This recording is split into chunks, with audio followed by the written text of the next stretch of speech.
to this lesson on the Medtronic single chamber pacemaker. For those of you who've worked with CCAS for a while, you know that we used to have these as part of the module, one every couple of kits, but now it lives with the PASA module, so you may or may not be pleased to know that we don't routinely take this with us, and hopefully you'd be taking a cardiologist with you if you were going to pick up Dave, who is in the state that you see him in front of you now. This lesson we're just going to go over the checking of the equipment, making sure that it's serviceable, ready for use, and I'll direct you to some useful resources as to how to use the pacemaker in anger. The Medtronic single chamber pacemaker comes in its own box, as I've already said, held in the PASA module. Inside the box we have our two leads, one atrial, the blue lead, and one ventricular, the white lead. Okay, so you need to make sure that you've got both of those. You should also have some spare AA batteries. Unlike the old pacemaker, for those of you who remember it, it's now AA batteries rather than a 9 volt, and the machine itself. To check the Medtronic single chamber pacemaker for use, there isn't actually an official 373 for this item, but there are some checks that we would advise you use before, as I said, using this in anger. You'll notice that it's obviously a plastic box with a plastic screen, so we would recommend going around and checking the integrity of all the plastic and making sure that nothing is going to fall off in use. It now comes with two screens, so you've got a main screen to prevent the turning of the dials, and we also have a smaller little plastic screen underneath which covers the rapid atrial pacing buttons. Give it a once over for any dirt, dust or damage, and have a look at your MDSS sticker on the front, which you'll also notice no longer has a do not use after date. This is because these are now officially consumable items, so if there's a fault with them, they're going to go back to Medtronic and we're likely to get replacements rather than them being serviced with MDSS. Check your battery compartment by pressing the buttons on both sides, and you'll notice that the batteries come out. You should check that your two AA batteries are serviceable with no leaking of any of the fluid inside the battery, and make sure that nothing has become damaged in there and that it all looks nice and clean. Round the back you have a drip stand holder for securing the device as required. It no longer comes with the straps like the old machine, but obviously it's a nice enough, small enough machine that you can attach it into the Aeromed straps as needed.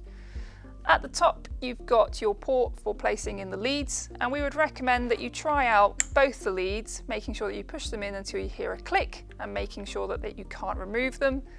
To remove, just push the button on the top and take it out, and check that both of the leads fit and that they don't fall out. Once you've been through the physical checks of the machine, then we would recommend that you go in and switch on the machine to check some internal workings. Switch on using the off and on button, and you'll notice that all the LEDs light up and the LCD display comes on as well.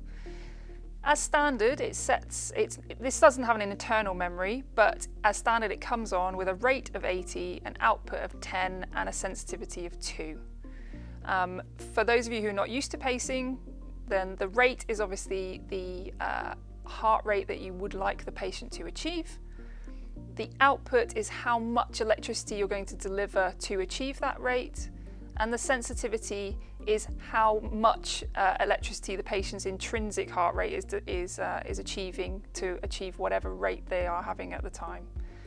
So in order to achieve our goal of getting them into a sensible rate with a good cardiac output, we're going to make adjustments to all three of these dials. So it's sensible to check that the dials work.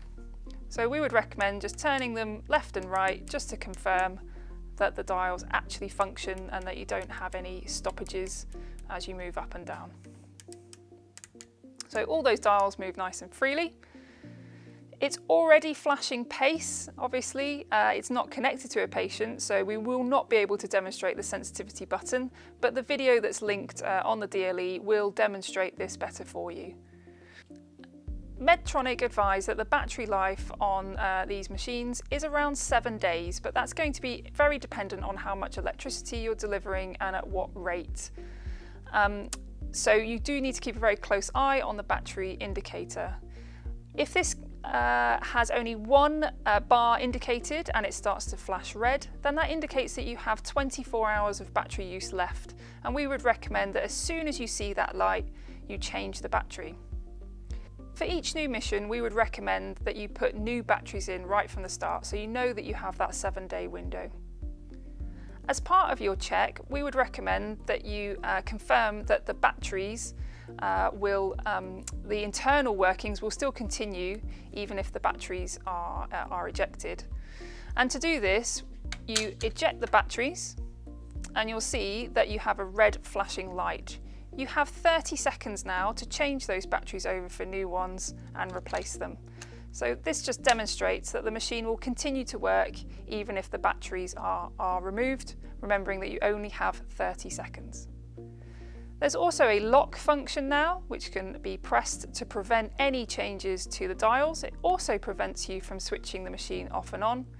And this lock function will come on after 60 seconds of no moving of dials or pressing of buttons. The rapid atrial pacing function up here can be enabled by pressing the button, and RAP rate will become available. And you press and hold to deliver, and you'll see the light flashing and delivering that 320. So we would recommend that even if you're not likely to use rapid atrial pacing, you check that it does function. Disable it at the end of the test. Switch the machine off by pressing and holding the off and on button, and return it to its box. To summarise, the Medtronic single chamber pacemaker is now found in the PASA module, not the CCAS module, so we would hope that you would be flying with a cardiologist if you are needing to use one of these. Along with the consumables, which are also held in the PASA module, you would obviously need to make sure that you lift it as a whole kit. If you would like any more information, then it could be found on the DLE, or come and find one of your CCAS instructors with your questions. Thank you.